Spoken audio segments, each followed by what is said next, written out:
The Onyro. A powerful and lethal Onyro. Is that how you say it? That's how I'm saying it. Sadako Yamamura was the daughter of a famed seer from Izuoshima, Japan. Her mother left many questions unanswered. In her hometown, sailors disliked the way her mother would spend days on the beach, her eyes fixed on the foaming waves of the sea. Some said, "Frolic in brine, goblins be thine. If you keep playing in the water, the monster will come for you." 9 months later, Sadako was born. As a child, her immense power seemed impossible to control, and flared in anger.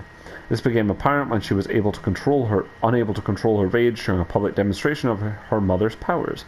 When a journalist called her mother a fraud, Sadako's powers surged, and the journalist collapsed on the floor, struck dead.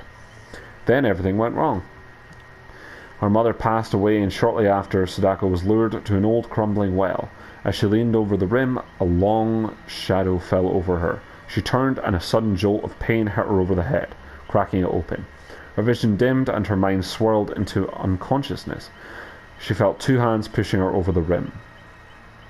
Pain exploded in her skull as she hit the cold ground.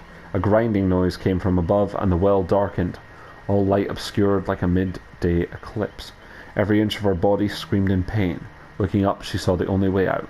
She dug her nails into the muddy ground and slowly crawled toward the cobbled wall. She gripped the stones to climb out, but had neither hold nor strength.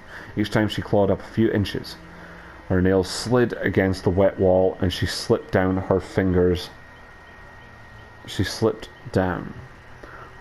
gushed.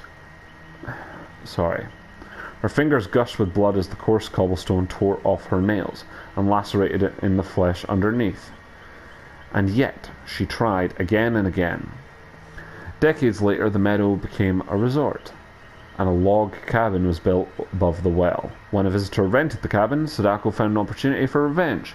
She summoned all her Nensha power and projected a terrible curse on a videotape that killed its viewer after 7 days.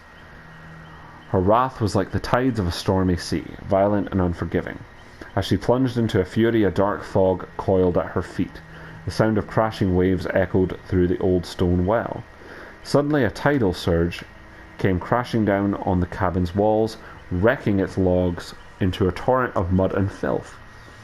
The black current flooded the well underneath and swallowed Sadako at once. When she opened her eyes, she stood on a desolate beach facing a vast stormy ocean. A thick black fog caressed the water's surface.